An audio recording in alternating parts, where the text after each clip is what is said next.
그리고 이제 뭐 수급 요인으로는 장 초반에 이제 쇼커버 그 전날 이제 그 팔산들이랑 변동성이 상당히 좀 컸으니까 거기에 이제 개인 매수. 이게 개인 매수가 제가 그때도 말씀드렸지만 10년에 한 번씩 기회가 오는데 이게 5년에 한 번에 온 기회인데 이게 진짜 기회, 그러니까 중기로 보면 기회는 많다고 생각을 하거든요. 그리고 미국에 대한 이 패권 국가에 대한 흔들림이 아니다라고 하면은 근데 변동성을 감내할 수 있을 것인가? 왜냐면 지금 들어가는 종목들이 대부분 이제 흔히 말하는 밈 또는 인기 있는 주식들 또는 레버리지잖아요. 그 레버리지 변동성이 되게 크거든요. 지금 뭐 변동성 장중에 그냥 종목 변동성도 상당히 크니까.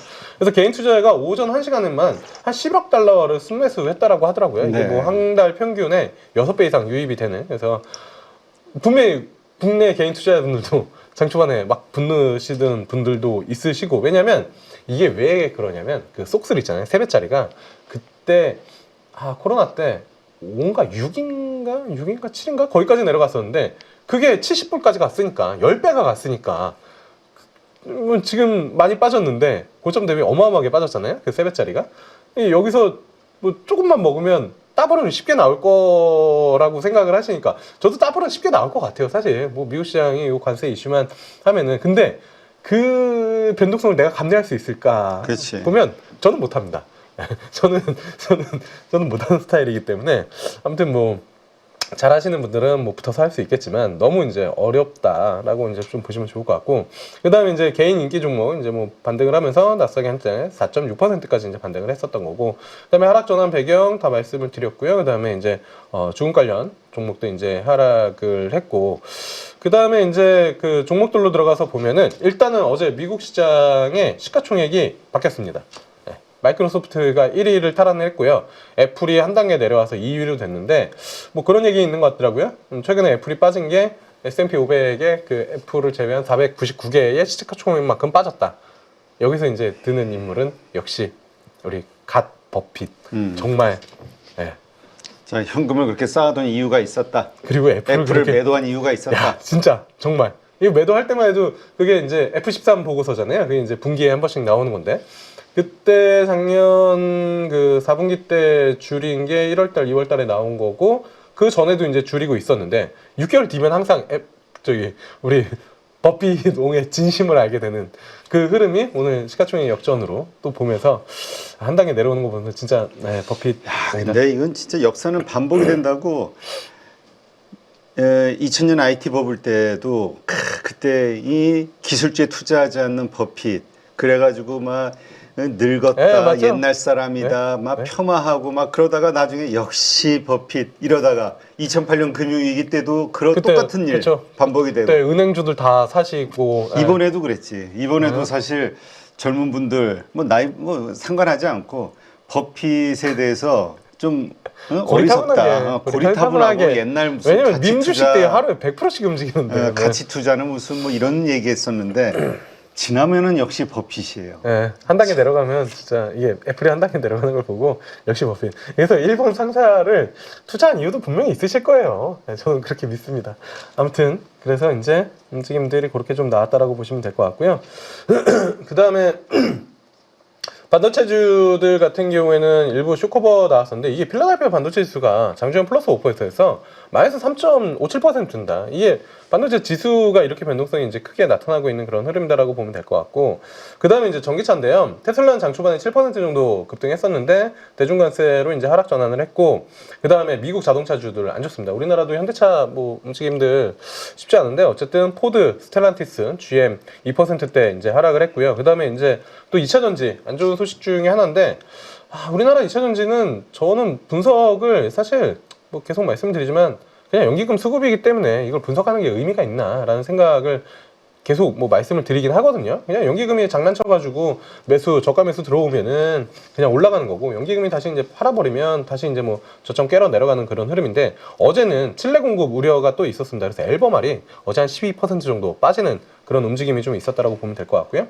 리튬 아메리카도 한 10% 정도 빠지는 그런 움직임들이 좀 있었다라고 보시면 될 것 같습니다. 그리고 중국 기업들 관세 부과로 이제 대거 하락을 해서 알리바바, 뭐 핀더더, 바이두, 뭐 니오, 샤오펑, 리오토 뭐 이런 이야기들이 있는데, 요거는 국내 신문에서 아직 안 나온 것 같은데 그 알리, 테무, 쉰 있잖아요. 알테쉬라고 이제 이야기를 하잖아요. 그 저가 만드는 그 이제 기업들 알리익스프레스 그다음에 테무, 쉰 이런 것들이 있는데 그 기업들이 해외 쪽으로 나가려고 한대요. 그러니까 중국에 붙어 있으면 그러니까 붙어 있다라는 표현보다는 중국에서 하면은 관세가 세게 붙으니까 그 저가로 팔 수가 없는 거잖아요.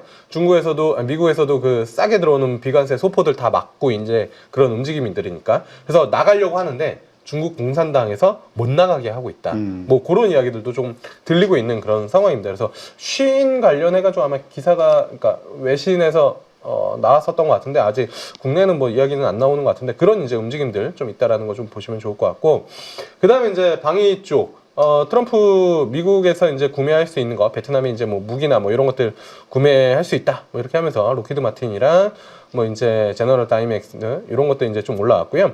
그 다음에 이제 관세 이슈에서 조금은 자유롭고 그 다음에 메디케어 지급액 증가 발표한 헬스케어가 어제 유나이티드 헬스케어 기준으로 한 5% 정도 움직임이 나왔다라고 보면 될 것 같고요. 그 다음에 이제 기술주 중에서는 넷플릭스 관세 무관한 거. 근데 넷플릭스도 유럽에 한번 또 때려버리면, 그러니까 유럽이 이제 요런 이제 지적 계산, 그러니까 그 소프트웨어 쪽으로 한번 때려버리면 이슈가 있을 수 있는데 어쨌든 지금 시장에서는 가장 강하다라고 보면 될 것 같고요.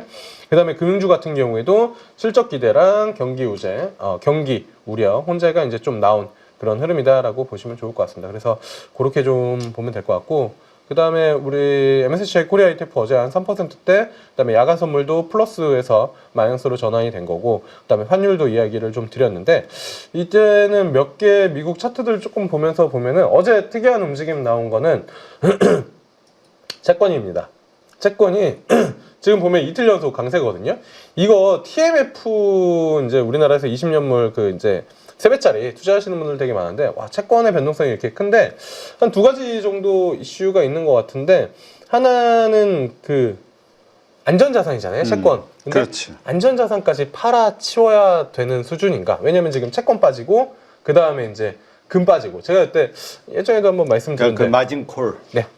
금이 이렇게 올라가는데 만약에 시장이 조정을 받는데 금이 같이 빠지면서 시장이 빠지는 건 진짜 안 좋다. 왜냐면 이거 대표적인 안전자산인데 안전자산까지 팔아치워야 되는 그런 움직임이 나온다는 건 증시가 되게 변동성이 큰 구간이다라고 이야기를 드렸었는데 최근에 금이 그런 모습이었는데 여기에 지금 채권도 이틀 연속 이런 움직임이 있는 그런 상황이거든요. 그래서 뭐 일부에서는 뭐 음모론인지 아닌지는 모르겠지만 중국이 뭐 판다 뭐 그런 얘기도 있긴 한데 제가 그냥 생각하기에는 어딘가에서 문제가 생겼기 때문에 혹은 그 문제의 리스크 관리를 하기 위해서 채권 쪽으로 잡아놨었던 물량들을 좀 매도를 해서 일부 이제 리스크 관리를 하는 게 아닌가로 일단은 저는 개인적으로 좀 생각을 하고 있다 정도로 이제 좀 보시면 될 것 같고 그 외에 지금 나스닥 선물이 반등을 하려고 하다가 1%대 지금 추가적으로 이제 하락을 하고 있는 그런 모습이다라고 보시면 좋을 것 같고요.